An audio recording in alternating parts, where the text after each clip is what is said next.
احترام، اولاد زہرا کا احترام، اولاد رسول کا احترام۔ اب یہ سوال ممبر پہ آیا ہوا ہے کہ سیدزادی کے عقد کے بارے میں۔ سیدزادی کا عقد ہر صورت میں قرآن کی نص کے مطابق سیدزادی کا حق غیر سید سے حرام ہے۔ اللہ نے قرآن میں کہا ہے کہ نبی کی بیویاں تمہاری مائیں، خالائیں نہیں کہا، پھپھیاں نہیں کہا، نبی کی بیویاں تمہاری ماں سے بھی نکاح حرام ہے اور ماں کی بیٹی سے بھی نکاح۔ ساتھ میں امام موسیٰ کاظم علیہ السلام کی اللہم صلی علی محمد 19 بیٹیاں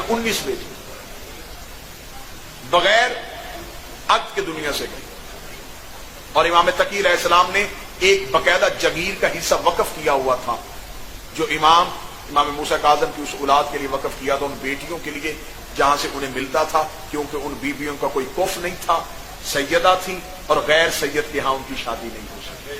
اب سادات کے احترام میں اللہ قرآن میں تیسرے سورت میں کہتا ہے تلک رسولنا، کہ ہم نے بعض قوموں کو بعض قوموں پہ فضیلت دی۔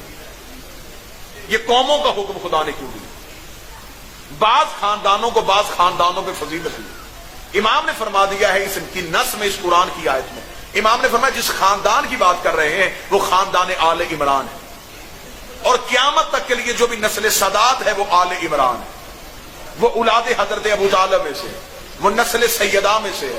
اور بے شک اہل سنت بھی وہ نماز میں جب درود پڑھتا ہے تو وہ درود میں آل عمران پہ درود پڑھتا ہے، وہ آل عمران پہ درود نہیں، وہ قیامت تک کی سادات پہ درود پڑھتا ہے۔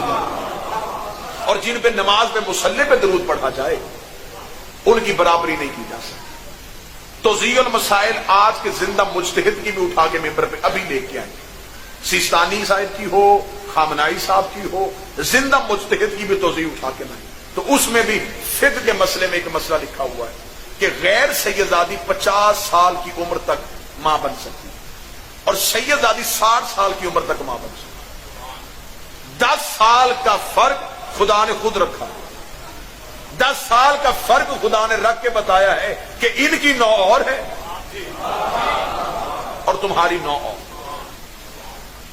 آج ہر صورت میں کوشش کی جا رہی ہے معاذ اللہ ثم معاذ اللہ ایسے فتوے جاری کرنے کی کہ سیدزادی کا عقد غیر سید سے ثابت کیا جائے، سیدزادی پہ صدقہ حرام ہے، غیر سید پہ حلال ہے۔ حلال اور حرام کا فرق ہے۔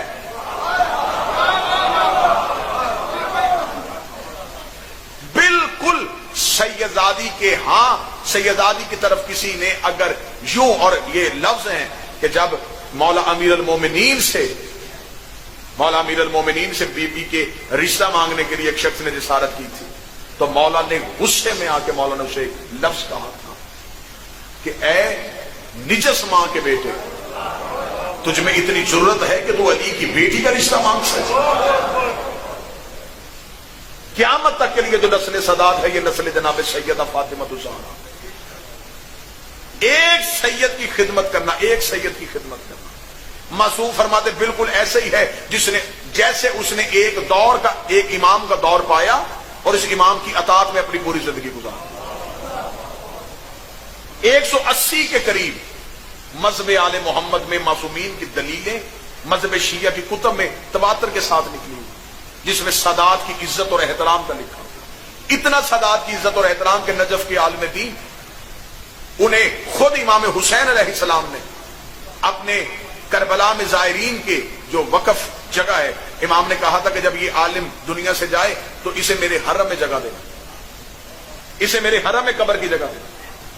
وہاں کے جتنے مجاورین تھے اس نے عالم دین کو کہا کہ مختلف لوگوں کو خواب میں یہ آیا ہے کہ جب یہ عالم دنیا سے جائے تو اسے میرے حرم کے اندر قبر کی جگہ دینا۔ تو انہوں نے اس سے کہا کہ ہمیں کوئی عمل ایسا بتا جو عمل آپ کرتے ہیں جس کی وجہ سے حسین نے آپ کو اتنا قبول کیا۔ انہوں نے کہا کہ میں اپنی پوری زندگی میں نوٹ کرتا ہوں کہ میں نے کون سا ایسا عمل کیا۔ پھر ایک دن ایک شخص ان کے پاس بیٹھا ہوا تھا، اس نے دیکھا کہ وہ کتاب پڑھاتے ہوئے تھوڑی دیر بعد اٹھ کے کھڑے ہو جاتے۔ اسے کہا کہ آپ درس پڑھاتے ہوئے اٹھ کے کیوں کھڑے ہوتے؟ انہوں نے کہا میں اٹھ کے اس لیے کھڑا ہوتا ہوں کہ میرے ہمسائے میں ایک سادات کا گھر ہے، ان کا بچہ کھیلتا ہوا دروازے کے آگے سے گزر، میں اس بچے کے احترام میں اٹھ کے کھڑا ہو جاتا۔ صرف میری زندگی میں ایک ہی عمل جو میں نے کیا وہ یہ عمل کیا ہے کہ میں نے اولاد زہرا کا اٹھ کے استقبال کیا۔ اولاد سیدہ کا اٹھ کے استقبال کیا۔ آج بات مشہور کر دی گئی ہے، نہیں جی اللہ تقوی کی بنیاد پہ، اللہ کے تقوی کی بنیاد پہ تو امال کی منزلت ہے۔ اللہ نے تو یہ فرق خود ہی ڈال دیا ہے۔ سادات اپنی مرضی سے سیدوں کے گھر پیدا نہیں ہوئے، اس قابل تھے تو اللہ نے اس نسل میں رکھا، ان کی رگوں میں وہ خون رکھا کہ انہیں اولاد جناب سیدہ میں شامل کیا گیا، انہیں درود میں شامل کیا گیا۔ ان کے ہاں خمس، اور خمس کے بارے میں امام سے پوچھا گیا تھا کہ مولا یہ سادات کو جو خمس دیا جاتا ہے کیا یہ پیسہ سادات کا حق ہے؟ امام کے چہرے پہ جلال آیا، امام نے کہا تجھے شرم نہیں آتی؟ تجھے نہیں پتا دین اسلام میں سب سے زیادہ خرچہ ہماری ماں خدیجہ کا تھا؟ قیامت تک کے لیے بھی امت، قیامت تک کے لیے بھی امت اگر سادات کی خدمت کرتی رہے تو وہ حق ادا نہیں ہو سکتا، کیونکہ دین کی بنیاد پہ جو سب سے زیادہ خرچہ ہے وہ خرچ ہی جناب خدیجہ الکبریٰ، اور نسل سادات کا ڈائریکٹ تعلق جناب خدیجہ کے ساتھ۔ لہذا کسی مولوی کے چکر میں آ کے سیدزادی کو اور سید کو اپنے جیسا نہ سمجھ، سادات کی دہلیز کا احترام کرنا۔ مذہب شیعہ میں اس سے بڑھ کے اور کیا مسئلہ ہو سکتا ہے کہ سید اگر نماز جماعت میں پیچھے آ کے کھڑا ہو جائے تو اس عالم پہ واجب ہے کہ وہ سید سے اجازت مانگ کے نماز پڑھے۔ بے شک وہ پڑھا نہیں سکتا لیکن مصلی کا وارث وہی ہے،